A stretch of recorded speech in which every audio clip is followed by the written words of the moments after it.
सभी छात्रों को नमस्कार। समसामयिक भारत एवं शिक्षा की कक्षा में आप सभी का अभिनंदन। आज हम उच्च शिक्षा के उद्देश्यों के बारे में बात करेंगे। उच्च शिक्षायाः उद्देश्यानि। अस्माभिः उच्च शिक्षा यदा प्राप्यते तदा अस्माकं मनसि इच्छा जागरिता भवति यत् उच्च शिक्षा प्राप्तेरनन्तरम् अस्माभिः किं वा कर्तुं शक्यते।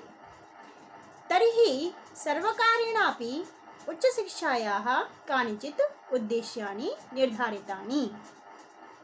तेषां परिपूर्तिः उच्चशिक्षा प्राप्तेरनन्तरम् अस्माभिः क्रियते।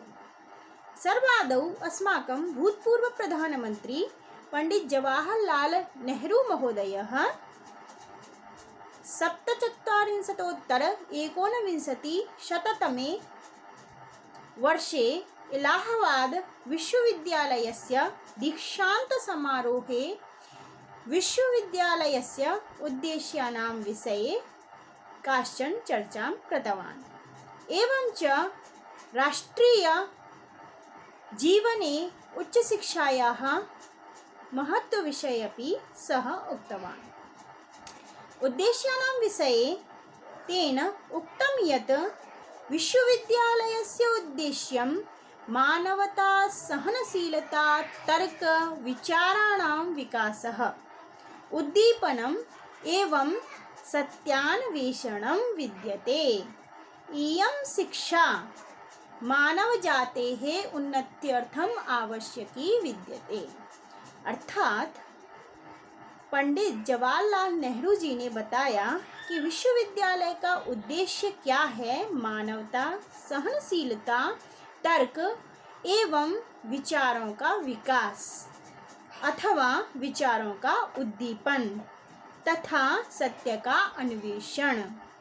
और यह जो शिक्षा है, उच्च शिक्षा जो है, वो मानव शिक्षा की उन्नति के लिए, मानव जाति की उन्नति के लिए आवश्यक है। इसीलिए उन्होंने कहा था कि university stands for humanism, for tolerance, for reasons, for adventure of ideas and for the search for truth. It stands for onwards march of human race towards even higher objectives. ये सेंटेंस उनके मुख से उच्च शिक्षा के जो उद्देश्य हैं उनके विषय में कहे गए।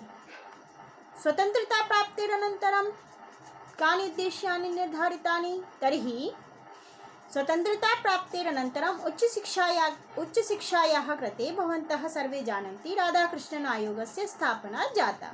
कदा जाता? 1948 मध्ये।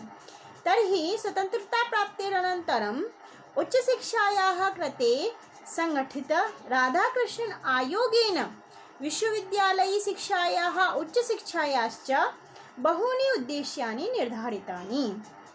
यथा प्रथमम् अस्ति उच्चशिक्षायाः उद्देश्यं तादृशानां नागरिकाणां निर्माणम् अस्ति ये राजनीतिक, प्रशासनिक, वाणिज्यिक, सांस्कृतिक, ऐतिहासिक, पुनश्च व्यापार, कृषि, उद्योग एवं अन्य व्यवसायेषु उचित नेतृत्वं दातुं समर्थाः स्युः।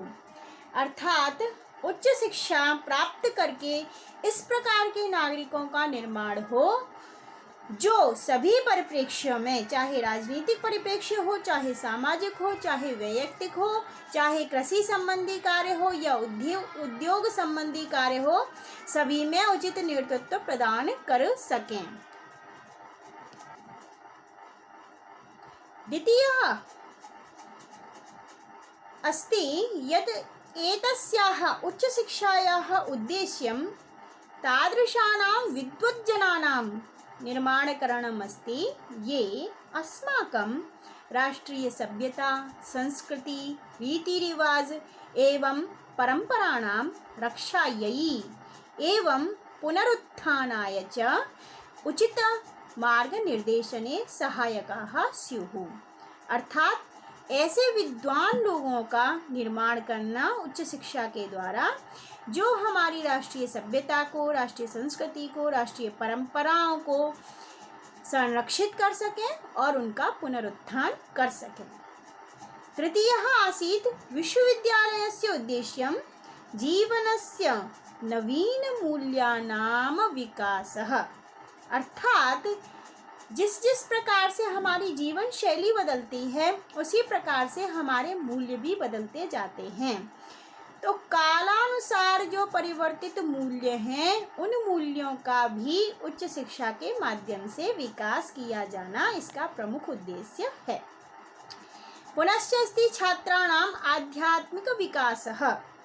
अर्थात यही नहीं कि छात्र उच्च शिक्षा के द्वारा विषय ज्ञान प्राप्त करें, अच्छा रोजगार प्राप्त करें, उनके अंदर आध्यात्मिकता की भावना भी विकसित की जानी चाहिए, ताकि वो अपने राष्ट्र के प्रति, अपने देश के प्रति, अपने समाज के प्रति और अपने परिवार के प्रति स्नेह की भावना रख सकें। पुनश्च अस्ति विश्वविद्यालय शिक्षायाः एवं च उच्च शिक्षायाः उद्देश्यं प्रजातान्त्रिकरूपेण जीवनयापनम्। अस्माकं भारतदेशः अस्ति, अत्र प्रजातान्त्रिकशासनं प्रचलति, तर्हि अस्माभिः प्रजातान्त्रिकरूपेण जीवनयापनं कथं करणीयम् इत्यपि वयम् अनया शिक्षया एव अवगच्छामः। पुनश्च अस्ति छात्राणां कृते नैतिकतायाः, सद्व्यवहारस्य एवं च आदर्श नागरिकतायाः पाठनम्। अर्थात उनको सिखाएं कि आपके जीवन की नैतिक शिक्षा कैसी है, आपको व्यवहार कैसे करना है, आपके आदर्श क्या हैं, आपको एक उत्तम नागरिक किस प्रकार से अपने आप को दिखाना है, किस प्रकार के कार्य करने हैं कि आप एक उत्तम नागरिक के रूप में गिने जाएं। यह सब उच्च शिक्षा का ही उद्देश्य होना चाहिए, ऐसा राधा कृष्ण आयोग ने कहा। और एक राधा कृष्ण आयोग ने कहा कि छात्राणां मनसि वसुधैव कुटुम्बकम इत्यस्य भावनायाः जागरणम। टोटली उच्च शिक्षा का उद्देश्य होना चाहिए कि छात्रों के मन में ये भाव जागृत हो जाए कि वसुधैव कुटुम्बकम की भावना हमारे मन में होनी चाहिए। अर्थात छात्र संपूर्ण पृथ्वी को ही अपना परिवार मानकर जब काम करेंगे तो स्वतः ही सभी में राष्ट्रीय भावना भी जागृत होगी, सामाजिक भावना भी जागृत होगी, और इसी के साथ में एक जो उद्देश्य है कि विषय का पूर्ण ज्ञान, जिस भी क्षेत्र में वो जाएं अपना बेस्ट से बेस्ट वहाँ पर करके दिखाएं, यह भी उच्च शिक्षा का उद्देश्य होना चाहिए। तो इस प्रकार से राधा कृष्ण आयोग के द्वारा उच्च शिक्षा के कई उद्देश्य स्वतंत्रता प्राप्ति के बाद निर्धारित किए गए। इन उद्देश्यों के अनुसार विविध जो पाठ हैं वो पाठ्यक्रमों में योजित किए गए। मूल्य शिक्षा संबंधी पाठ, नैतिक शिक्षा संबंधी पाठ, आध्यात्मिक व्यवहार संबंधी पाठ सभी विषयों के साथ योजित किए गए ताकि इन सभी उद्देश्यों की प्राप्ति की जा सके। नमस्कार।